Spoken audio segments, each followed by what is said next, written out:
Madame, Monsieur, bonsoir. Voici les titres de votre journal.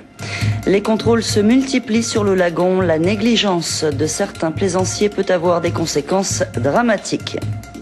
Santé et sécurité au travail, 3e édition à partir de demain et pour toute la semaine.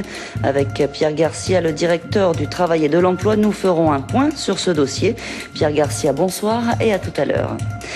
Immersion au Faramédé. Pour finir, nous plongerons sur le récif Tabou avec les sculptures d'Adjé. Une expo sous-marine du sculpteur Adjé fait la promotion du premier festival d'images sous-marines de Nouvelle-Calédonie prévu en mars prochain. Hier, les organisateurs se sont donné rendez-vous sur le récif Tabou près du Faramédé, zone où les œuvres de l'artiste ont été immergées le temps de quelques photos et prises de vue. Reportage en bouteille avec Sylvie Méhoun et Claude Breténier. Apnéistes, plongeurs libres ou en bouteille, ces passionnés projettent d'organiser l'an prochain le premier festival d'images sous-marines. Quoi de plus original qu'une expo sculpture immergée pour en faire la promotion? Le thème du festival, c'est récif vivant. Donc on a trouvé que faire une exposition de poissons métalliques au plein milieu du lagon, qui est si beau, on va dire, était la meilleure façon de lancer ce festival. Des poissons inox haut de gamme.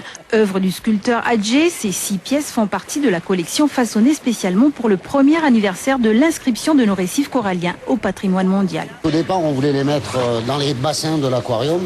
Puis il y a eu des problèmes techniques qui a fait que ça n'a pas pu se faire. Donc on a exposé à l'aquarium. Puis là, on les pose dans le plus beau lagon du monde. Tu t'imagines si je suis fier.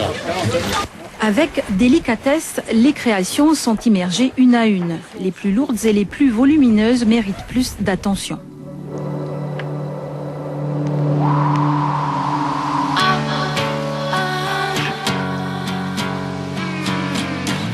La plus imposante des sculptures pèse 40 kg et mesure 1,50 m. De magnifiques et fabuleuses créatures sorties tout droit de l'imaginaire de l'artiste. Il fallait de la belle matière pour représenter le plus beau lagon du monde. Je ne pouvais pas faire de poisson en contreplaqué ou en plastique.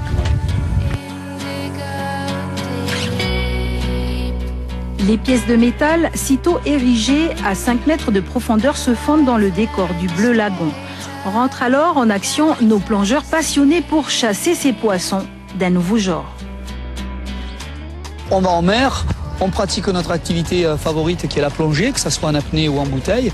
Et en même temps, on fait de belles images, on espère, malgré l'eau qui n'était pas fabuleusement claire, mais je sais que les caméramans vont faire du bon boulot.